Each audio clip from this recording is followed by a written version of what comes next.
application ကိုတစ်ခါချက်မင်ကေရှင်း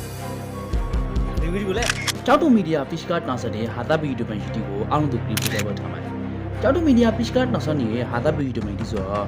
relation နဲ့တပြန်ကြည့်လို့ကောင်းပါတယ်။ကျောက်တူမီဒီယာဆိုတော့လာဟီမှာလူသိများတဲ့ PhD တွေကတခုဆိုနေတာအမှတ်လေးပို့လို့မထားပါဘူး။ဟုတ်ပါတယ်။ဒီနေ့တောင်စားဖို့ video ပိုင်းရှိကတော့ကကျောက်တူမီဒီယာ pitch ground ဖြစ်ပါတယ်။ကျောက်တူမီဒီယာ pitch က creator ကိုအားလုံးမှန်ခဲ့ပို့ထားပါတယ်။ဟုတ်ပါတယ်။ဒီခုနာမည်ကတော့ကမြို့နယ်ဦးသူကကျောက်တော်မလို့ကပြပါတယ်။အဲ့ကိုမြို့နယ်ဦးရဲ့ထိုင်းမှာအလုံးလုံးနေရတဲ့ PhD ထောင်ပိတ်ကပါရပိုင်နဲ့ဗီဒီယိုရှိတန်ခဲ့တဲ့အခါမှာလူတိစိတ်ဝင်စားမှုကိုရိုင်းကပါတယ်အဲ့ကိုမြို့နယ်ဦးဆိုတာဗီဒီယိုရှိကိုဖန်တီးရဆိုပြီးသဘောကျလာတာပါရပိုင်နဲ့ PhD အသိတိဖွန်ကြရတဲ့နောက်ဆုံးမှာကျောက်တုံမီဒီယာဆိုပြီး PhD နာမည်နဲ့ PhD ကိုဖွန်ဖို့စဉ်းစားထားပါတယ်ဒီပိုင်းနဲ့ကိုမြို့နယ်ဦးဆိုတာကျောက်တုံမီဒီယာ PhD မှာဗီဒီယိုတိတန်ခဲ့တဲ့အခါလူတိများနာပြီး follower အများကြီးရဟိလာပါတယ်အဲ့ကိုမြို့နယ်ဦးရဲ့စေရာကောင်းပါတယ်လူတိကိုပြစီပြစီချတယ်ဒီပိန်နဲ့လို့သူပိချမှာဟာသက်ဗီဒီယိုပိုင်းကိုလည်းအမေနဲ့တာစားပြီးနေပါတယ်လမ်းစာမကောင်းတယောက်တစ်တောက်ပတ်တာကောင်းတယ်လို့ဖေးလိုက်မယ်ဘယ်လိုမရှိ ကျောက်တော်မီဒီယာပိချမှာရခိုင်ဇက်ကအတူတာရှိသည်ဒီပဲရောက်တဲ့ဒီ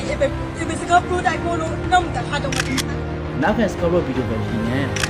အခုတွေ့မှန်နေရတယ်ခရော့ဘယ်မှာလို့ဆိုကေမမနာခရော့လို့ဟာသက်ဗီဒီယိုပိုင်းရှိကိုတာစားပြီးနေပါတယ်ကျောက်တော်မီဒီယာပိချတွေအခုအခါမှာ Facebook ကဝန်ငယ်ရဟိနေရဖြစ်ပါတယ်အခုအခါမှာအကိုမျိုးနယ်ဦးတွေကိုပီရှန်ဖို့ဆိုရရခိုင်ကောက်ရွှေတုံးနဲ့လေးတုံညာပြီးနေရတယ်ဖြစ်ပါတယ်အကိုမျိုးနယ်ဦးတွေကျောက်တော်မီဒီယာပိချမှာဗီဒီယိုတိအများကြီးတောင်ဖို့အတွက်ကိုးစားနေပါတယ်အချက်ချင်းလောက်ပြန်စဉ်းစားခဲ့ပါမယ်လက်ထက်မှာလူနဲ့တိုင်နေတဲ့ဖုန်းရီလုံးနဲ့ဝန်ငယ်တိတည်ဆောက်နေရီမက်ရှက်တီကိုလေးအများကြီးထားနိုင်ကျွန်တော်လက်ထက်မှာဖုန်းတီရှိပါတယ်ကျွန်တော်လက်ထက်မှာရှိရဖုန်းဆိုတာဝန်ငယ်တည်ဆောက်နိုင်ကြောင်း